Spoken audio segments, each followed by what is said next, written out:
Hello there and welcome to this day in history for January 3rd. You may be a little surprised and perhaps mystified by my extremely youthful appearance today. It is that it's been a very long day and I didn't get my research done early enough and had many errands to run, as many people do on Fridays. And so I'm not at my very most attractive today, so my Animoji is going to stand in and read this day in history for you today, and I hope that's all right.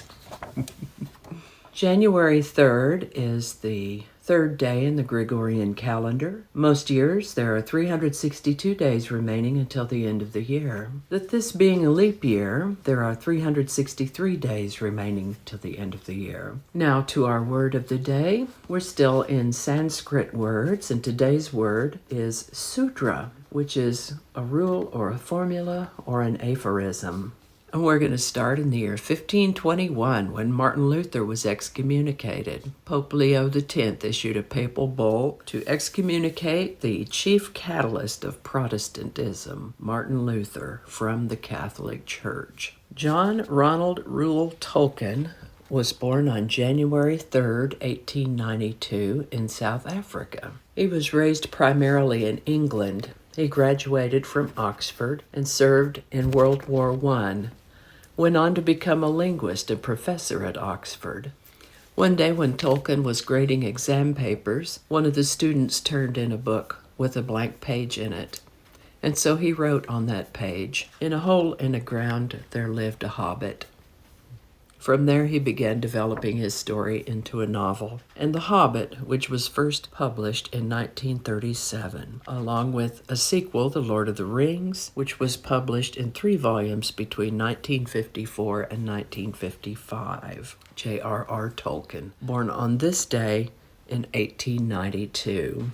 In 1924, King Tut's sarcophagus was discovered. In 1925, Benito Mussolini declared himself dictator of Italy. In 1938, FDR founded the March of Dimes. He was an adult victim of polio, and he originally founded the National Foundation for Infantile Paralysis, which he later renamed the March of Dimes Foundation on January 3rd, 1938. On January 3, 1959, President Eisenhower signed a special proclamation admitting the territory of Alaska into the Union as the 49th and largest state. In 1961, the United States severed diplomatic relations with Cuba.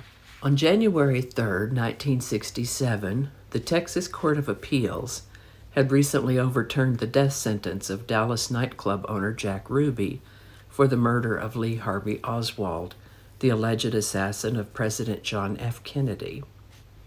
The court was scheduled to grant him a new trial, but on January 3, 1967, Jack Ruby died of cancer in a Dallas hospital. In 1986, the Rock and Roll Hall of Fame announced its first group of inductees: Buddy Holly, Chuck Berry, Elvis Presley, Fats Domino, James Brown, Jerry Lee Lewis, Little Richard, Ray Charles, Sam Cooke, and the Everly Brothers. Since then, the Hall has added a new class of inductees each year, expanding by January 2008 to 209 honorees in 4 categories: performers, non-performers, sidemen, and lifetime achievers. The Hall admitted its first woman, Aretha Franklin, on January 3, 1987.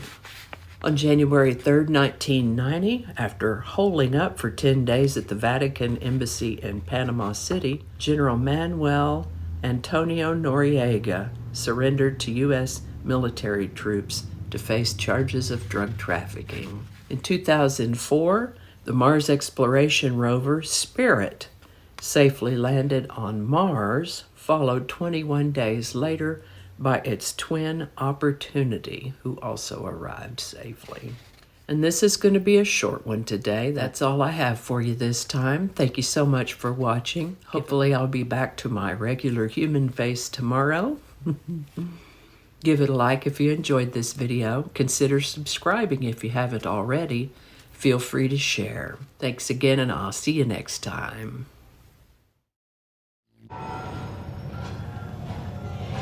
Hey, Sully.